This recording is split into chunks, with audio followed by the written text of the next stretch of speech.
ನನ್ನ ಹೆಸರು ವಜ್ರಾಕ್ಷ. ನನ್ನ ನೋಡಿ ಮಿಸ್ಜಡ್ಜ್ ಮಾಡಬೇಡಿ. ನಾನು ಕಲೆಗಾರ ಅಲ್ಲ, ಕೊಲೆಗಾರ. ದೇವರು ನನಗೆ ವಿಚಿತ್ರ ಹವ್ಯಾಸ ಕೊಟ್ಟ. ನಾನು ಯಾರನ್ನೇ ಕೊಲೆ ಮಾಡಿದ್ರು ಅವ್ರ ಡೆಡ್ ಬಾಡಿನ ಡ್ರಾ ಮಾಡೋದು. ಇದೆಲ್ಲ ಶುರುವಾಗಿದ್ದು 5 ವರ್ಷದಿಂದ. ಯಾರೋ ಒಬ್ಬ ನಮ್ಮ ಅಕ್ಕನ ನನ್ನ ಜೊತೆ ಮಲ್ಕೊಬ್ಬ ಅಂತ ಕಾಟ ಕೊಡ್ತಿದ್ದ. ಅದಕ್ಕೆ ಅವನ್ನ ಪರ್ಮನೆಂಟಾಗಿ ಮಣ್ಣಲ್ಲೇ ಮಲಗಿಸ್ಬಿಟ್ಟೆ. 18ನೇ ವಯಸ್ಸಿಗೆ ನನ್ನ ರೌಡಿಸಮ್ ಜರ್ನಿ ಶುರುವಾಯಿತು.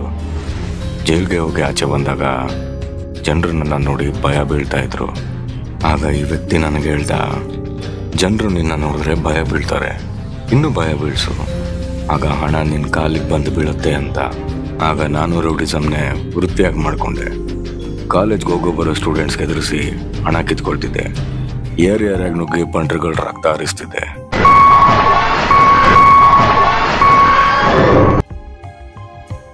ಇಷ್ಟೆಲ್ಲ ಮಾಡೋದಕ್ಕೆ ನನಗೆ ಧೈರ್ಯ ಮತ್ತು ಐಡಿಯಾ ಕೊಡ್ತಿದ್ದೆ ಈ ಒಬ್ಬ ವ್ಯಕ್ತಿ. ಮೊನ್ನೆ ಅಷ್ಟೇ ನನ್ನ ಜೀವನದಲ್ಲಿ ಮರೆಯೋಕ್ಕಾಗ್ದಿರೋಂಥ ಘಟನೆ ನೋಡಿದೆ. ಈ ವೃತ್ತಿನೇ ಬಿಡಬೇಕು ಅಂತ ಡಿಸೈಡ್ ಮಾಡಿದೆ.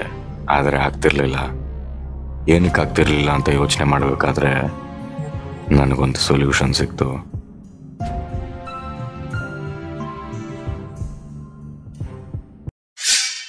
ಇನ್ನೊಂದು ಕೊಲೆ ಮಾಡೋದ್ರಿಂದ ನಾನು ಈ ರೌಡಿಸಮ್ನೇ ಬಿಡ್ಬೋದು ಅಂತ ಅನ್ನಿಸ್ತು. ಯಾರನ್ನ ಅಂತ ಯೋಚನೆ ಮಾಡಿದಾಗ ನನ್ನ ಕಣ್ಣಿಗೆ ಬಿದ್ದಿದ್ದೆ